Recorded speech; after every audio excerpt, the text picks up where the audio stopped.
This podcast is for informational purposes only and should not be considered legal, health, tax, professional advice. We are not responsible for any losses, damages, or liability that may arise from the use of this podcast. This podcast is not intended to replace professional medical advice.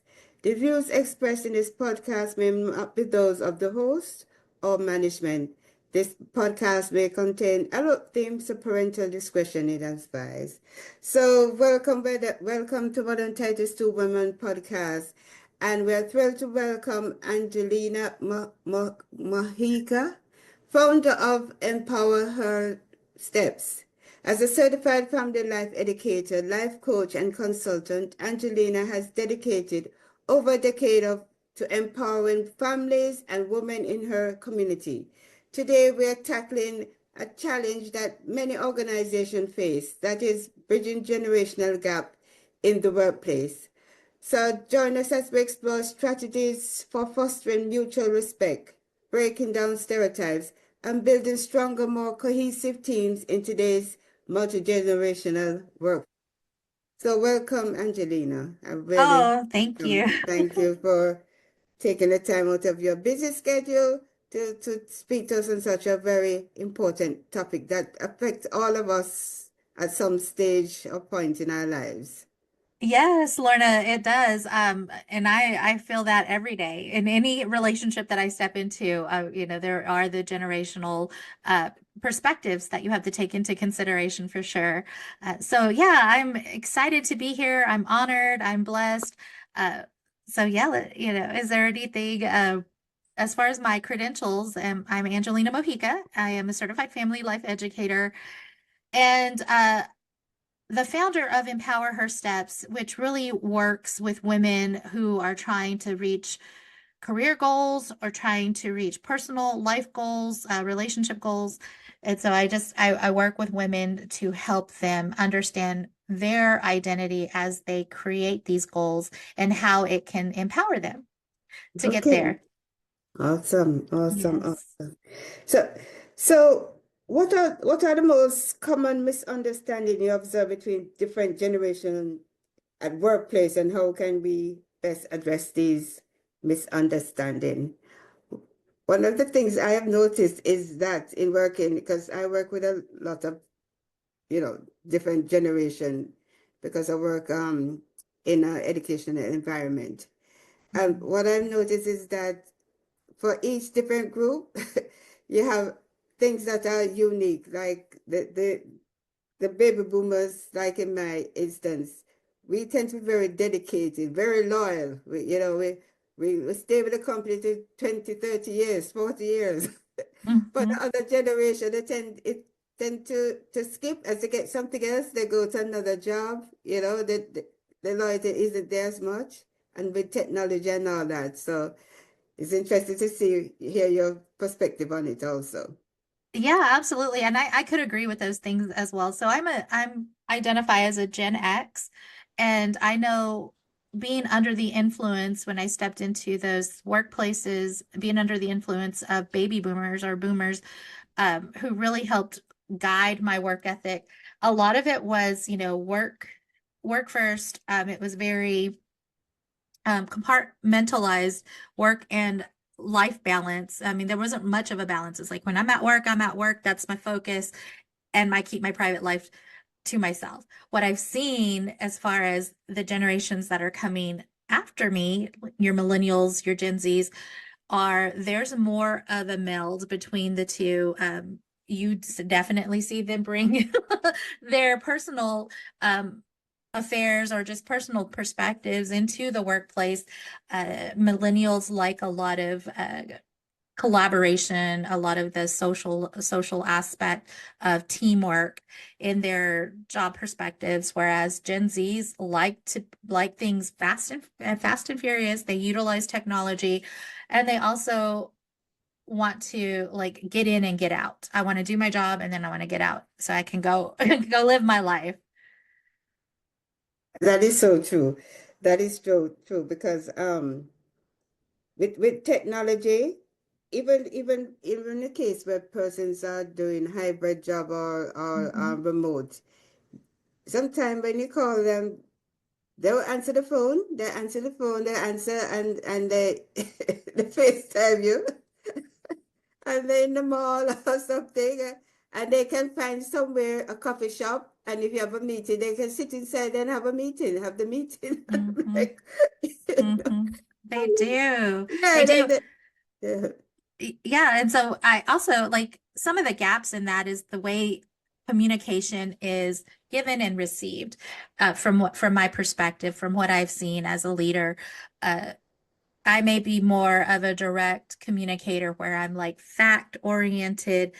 This is point A. I need you to get to point B and deliver maybe some instructions in that.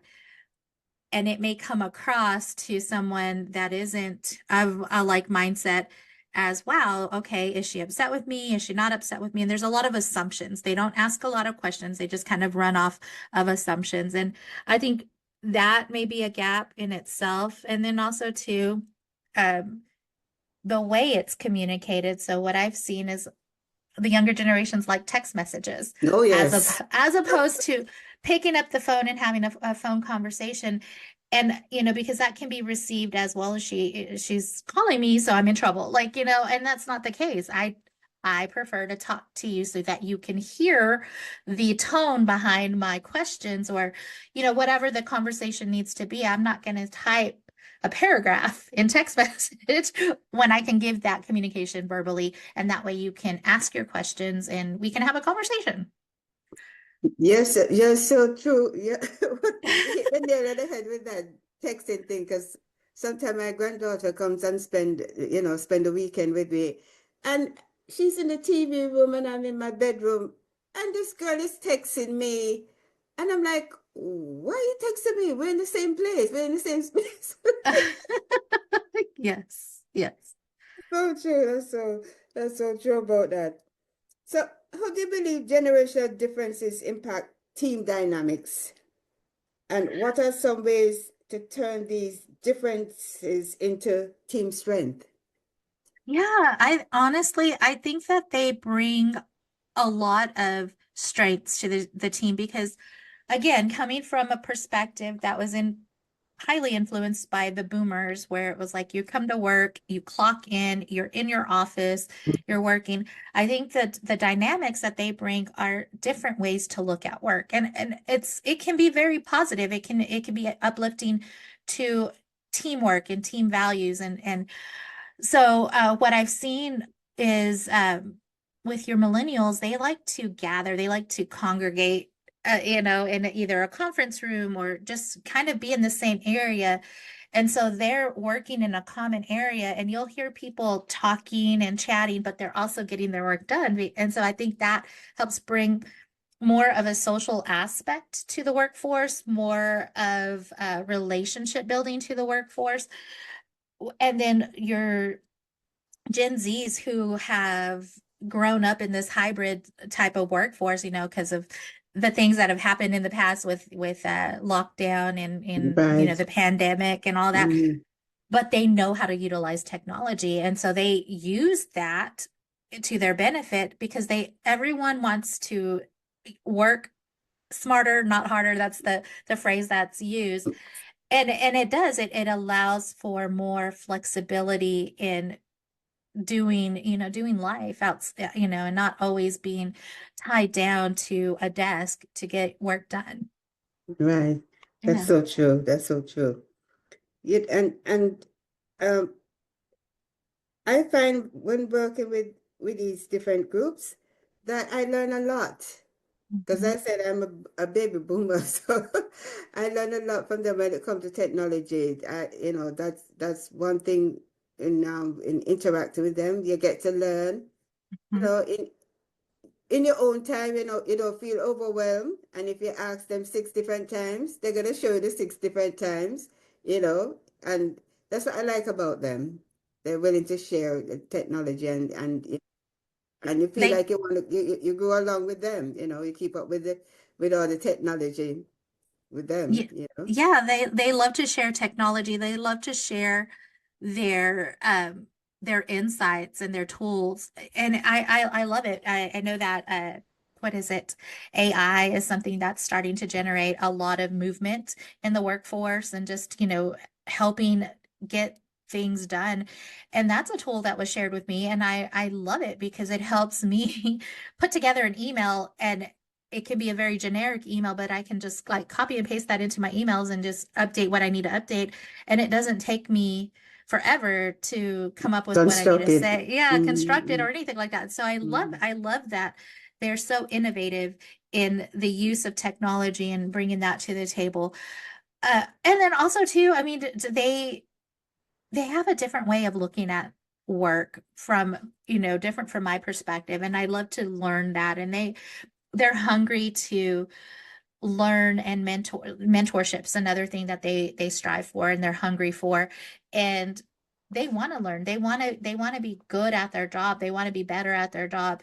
And I love that because it pulls to my heartstrings as far as being a mentor and coaching and developing and giving my knowledge and wisdom to someone who can come up behind me and do it better, do it better. And and that's the perspective I take in my leadership. But I just touch on mutual respect, because I said you have different groups in the same, trying to achieve the same objective.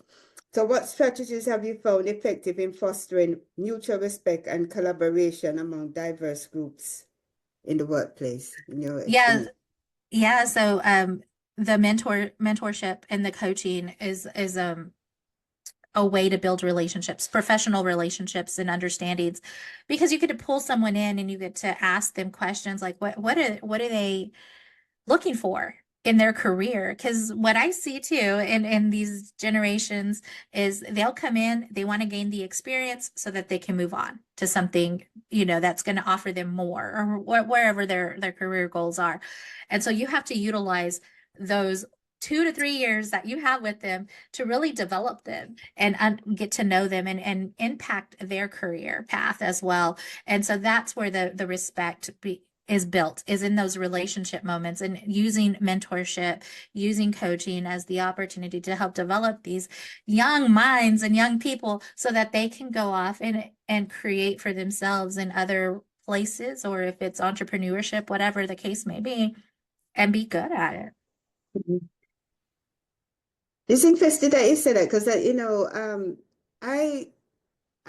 initially I didn't, but I wasn't interested in accounting. I didn't even know that I had the aptitude.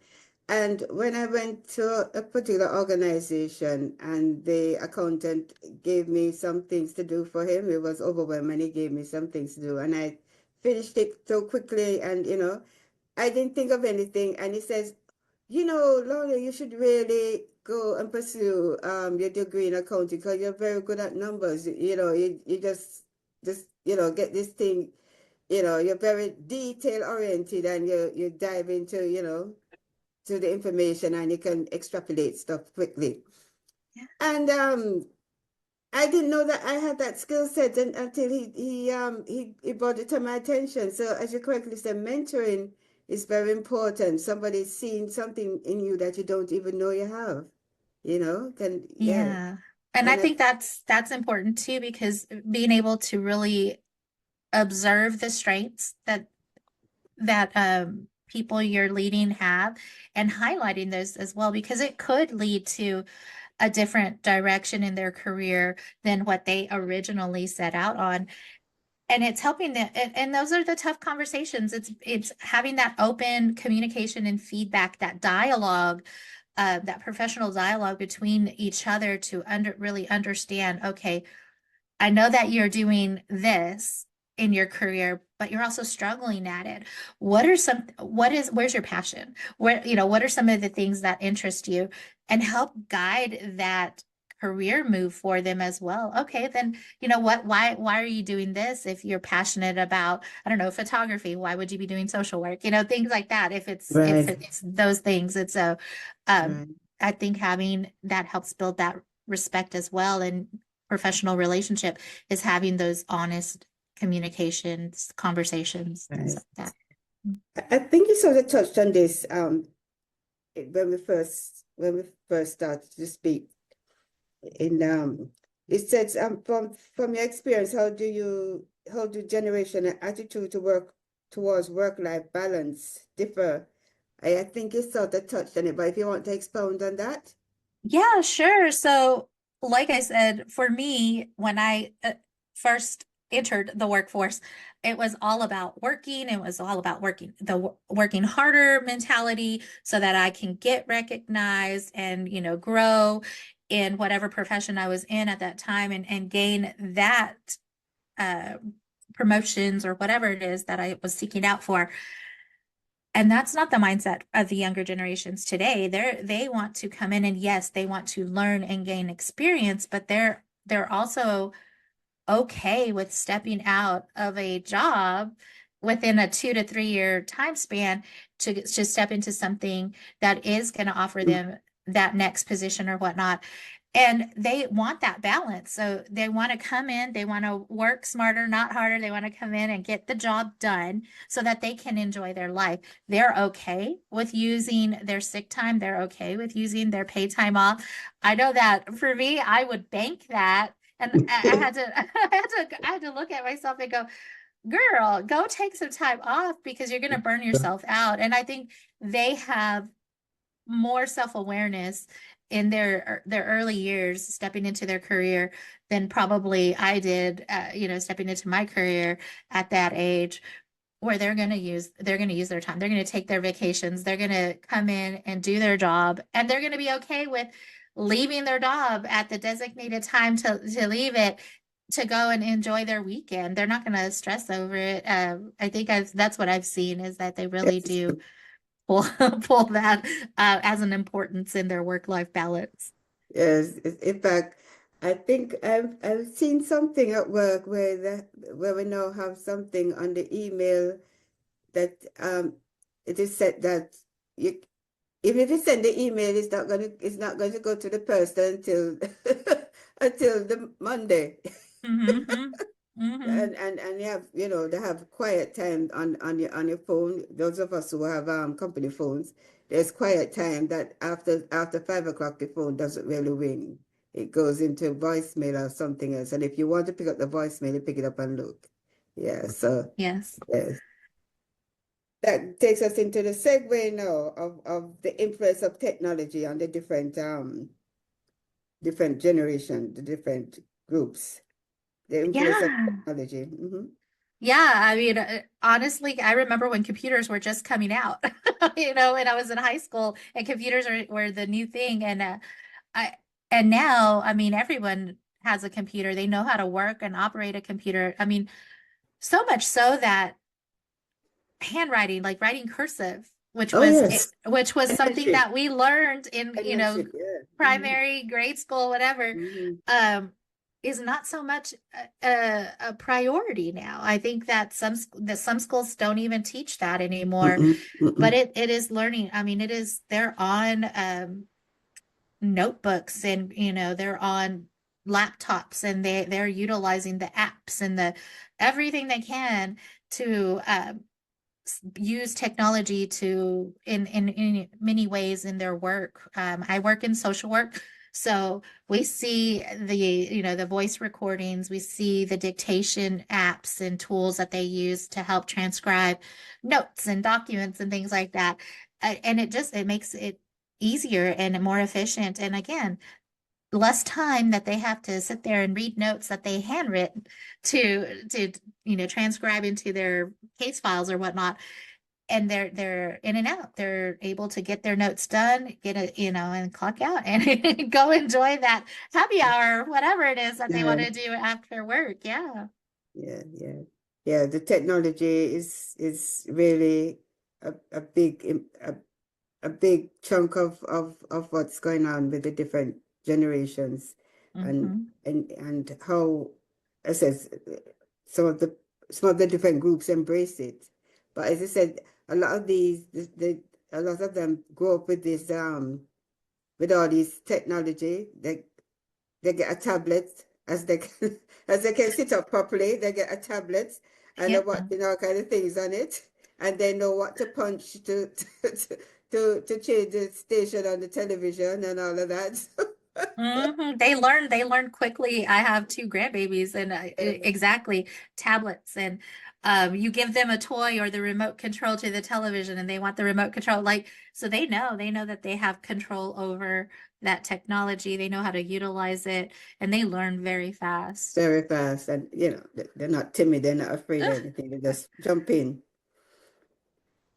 So we're going to touch on culture. So what role does company culture play in bridging generational divides? And how can organization create inclusive cultures that resonate across age groups? And that's an interesting one because I feel like it's still in development. We're not quite there as organizations to really embrace the changes that are coming along with these younger generations. What I've seen and experienced is we're still trying to fight against the hybrid model. I mean, and how do we utilize telework and remote work to be effective in our job roles? And so it's there's a lot of accountability that has to be put in place for that to be effective. And then also too, again, the person that's receiving that opportunity has to also have that self-discipline and motivation to operate successfully in those hybrid situations. And that way, I think accountability is something, how does that need to look? What does that need to look like to foster a culture that's going to help embrace those things that are important to the younger generations, which is like they want to work, they want the flexibility to work from wherever, telework. If I want to be in a coffee shop and have a Right. meeting, I want the tools for that. I want internet that's readily available to me that isn't disruptive. And so I think having an agency that offers those like hot spots on their phone, their work phones and things like that to allow them to do that helps as far as the flexibility and the mobility that they seek in their job. Yeah. Mhm. But the inclusiveness, I mean, sometimes in some companies there's really a disjoint. It's like is you have them and us. Mhm. So Yeah. how does how you bridge that the them and us to get we? Yeah, so I think a lot of it is having to uh, be compassionate and understanding and really seeking to understand who you're working with. Because even if they come from a different generation, I think also their upbringing influences their ideals when it comes into the workforce and their own culture background influences their work ethics and whatnot. So I think it's just understanding an individual, building a relationship, a professional working relationship with an individual to understand what's important to them in their culture, and then being able to and be inclusive in that as far as a bigger picture organization.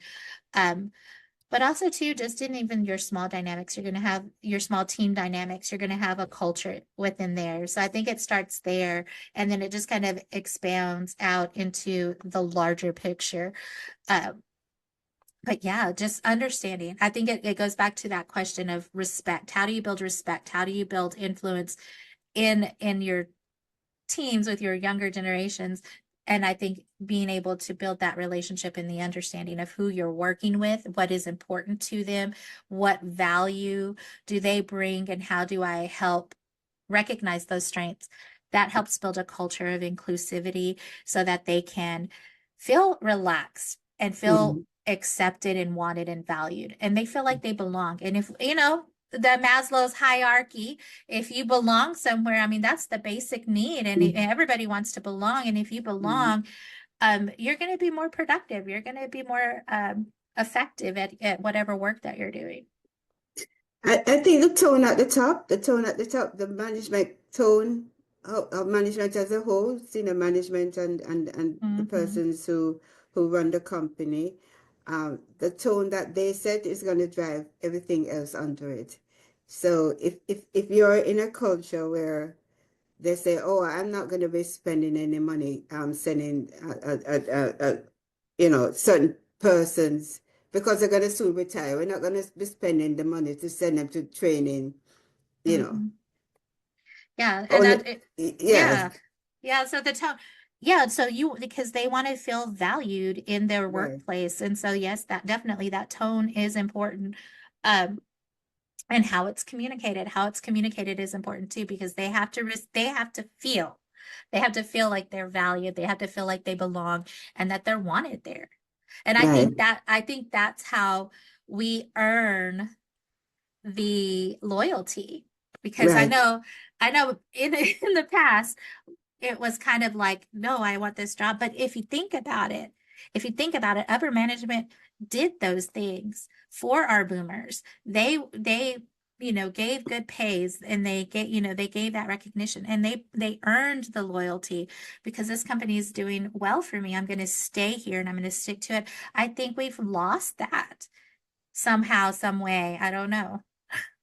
Again, that's just my ideas and thoughts. Well, I think, like for me, I would think you're loyal to company because it's especially the case where you started off very young there. I Hmm. mean, your first house you bought was probably the job that you had with this company. The first Hmm. car, your children have been, educated from the work, from the salary that you obtain from this job. So it's like all your progress is in your mind based on the success of the company that you're working with, and Yeah. you're not gonna let them down. They didn't let me down, That's all I think. Absolutely. And Yeah. I agree with that, because I think we had it. We had the ideas as far as company culture, they had it. They valued their people and they wanted their people to stay. And so that was appreciated through the years. And, of course, the benefits, house, car, things like that for the employee, that's great. But I think somewhere, because I've heard this, you're nothing but a number. Like that has been something that I've heard in different organizations where like we can easily replace you. You want to leave? Okay, that's fine. We got somebody else that will fill your spot. And that's where that's why we don't have the loyalty, because Right. the culture of the perspective of who's working for you, like it's changed. And how do we get that back? That's so true because when you look at it, when they cut it, when they have to do the cutting and all that, you know, they don't remember all the things, all the sacrifice you made for them.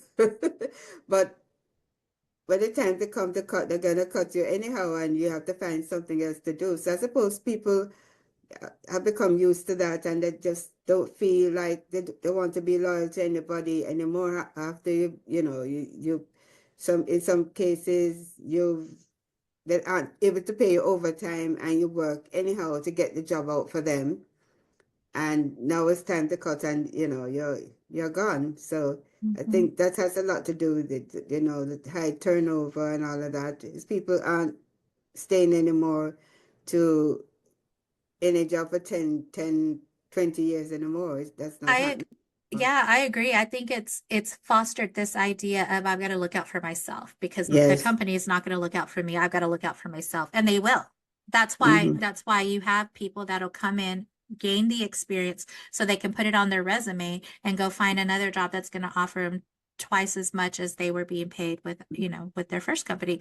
So I think that I think that we all need to understand that if we want the workers that are going to stay with us and stay true to us, we have to show them in the culture. I think, that's a great question, in the Right. culture, that they belong here, that they are wanted here, that they are valued. Seems to work best in multi-generational settings from your experience. What communication style? Yeah, so I think I talked a little bit about it, but as Mhm. communication, like I said, I want to see your face. I want to talk to you pick up the phone and talk to you so you can hear my voice. You can hear when the expressions I'm making in my voice and understand. Um, but again, younger generations, they would I rather like to take. just give me a text message, send me an email. Um, Unless I'm in trouble, call me. And I think for me that has been the hardest change, because I'm like, I just want to talk to a person. Like, I feel like I can say it quicker and faster that way rather than sending an email, sending a text message, just, and then I know that when they do call, it's always like this reluctant fear of Mm-hmm. what's going to happen on this other end. And I'm like, hey, I just wanted to have a quick conversation with you, just let you know this, some information, and I had a question, so I'm always having to explain myself. I think that's a little different. To disarm the fear in phone Yeah. conversations. Yeah. The thing about the texting, you don't really know if you text somebody and say, "How are you doing today?" and the person said, "Fine," everything is okay. But if you take up the phone and speak to that same person and you say, how's things going? And they say everything is okay, and you say the okay, and you say, but that doesn't sound like it. What's going on? How can I help? Hmm. But you can't have that conversation with a text. No, and then again, it's also how it's received because I can send a text message and say, "Hey, um, question," right? And then they Mm-hmm. and then it's received with this assumption of, "Oh my gosh, is she upset with me?" She's very straight and to the point because that's how I talk already, is straight and to the point. So if I'm gonna send a text message, it's gonna be straight and to the point. But they, it's again, how do they receive that communication? They're going to receive it under their own assumptions and um, inner feelings about it. And so Mm-mm. they may receive that and be like, "Oh, great, I'm in trouble," or whatever the case may be. Yeah, yeah, So it is hard, and communication is a big factor in the gaps because of the way it's received, I feel. right. Hmm. Yes, that's Hmm. true. Flicks. Um, I'm not quite sure if you've had experience with dealing with the intergenerational conflicts in organizations. So if you do, would you like to give me an example and probably if you what solution if you came up with any? Just if you have any. Sure. I mean, Mm-hmm. I'm a leader in my own work Mm-hmm. dynamic, Right. and I happen to be the oldest on the team. And so those conflicts come come around with the assumptions. And so I say communication because I feel like things can be communicated, but when they're received under whatever internal feelings that person is receiving it. So Okay. I think that's a lot of the conflict there. I don't see conflict as far as, just not getting along, but it's not understanding. I think there's conflict in not understanding. So what does that look like? Um, I may tell somebody, "Hey, I need you to do A, B, C, D," and they'll receive that and be like, "Walk off." And instead of having a face-to-face conversation and asking questions like, is this just information? Is this something that I am in trouble for? Or, what's the context behind the communication? They'll walk off with an assumption and then go create a situation for themselves and then not come back to follow up because they're going to be resentful in what is happening rather than having just a direct and honest conversation and providing feedback. Hey, next time you give information like that, just deliver it this way. I'll receive it better. And I think that's the conflict. It's a lot of communication, at least in the dynamics that I work, um, and being able to openly and honestly have conversation with feedback and dialogue so that there are no hidden agendas, no assumptions, no resentment, and that people can operate and continue to do their job and do it successfully and enjoy their work. We work in social work. We want to help people. So why not help yourself and the people that you work with and learning how to work with you? I think some of the problems occur in in how you perceive things, because sometimes sometimes some of the baby boomers, they are expecting that if you give them Y to do, they're going to do it. Give a Y task to the person to Mhm. do, and they expect them to do it how they would do it, right? And sometimes the way that you do it might take an hour. The way that the other generations do it, they go and data mine and take all the information, and within 5 minutes they have it, and you're like, they aren't doing anything, but they've done it. It's just, Yes, and I think that's a huge benefit in the younger generations knowing a different way to do it. And so what I've learned is um, the job needs to get done and not being so focused on the how it needs to get oh, done, but that it does get done. So right. here's the goal. Now, if you need me to help you with the steps to get to the goal, then let's work together and do that. But Hmm. if you've got it figured out, okay, great. Just show me that the goal has been done when I follow up by the deadline or whatever the case may Right. be. Yes. Yes. Yeah, I noticed that they said, I gave her that thing to do, and she's sitting over there listening to music, but she's listening to music because she did it already. It's just that she didn't take the hour that you thought that she would take to do it. Right. Or it could be that she's listening to music because it And doing helps her it. focus to get the job done. If she takes her earphones off or whatever, she might be distracted by the the other people that are working around her or whatever the case may be. Exactly, So exactly, again, it's not really focusing on the how it gets done because the way I do it may not be the best way for someone else to do it. And so exactly.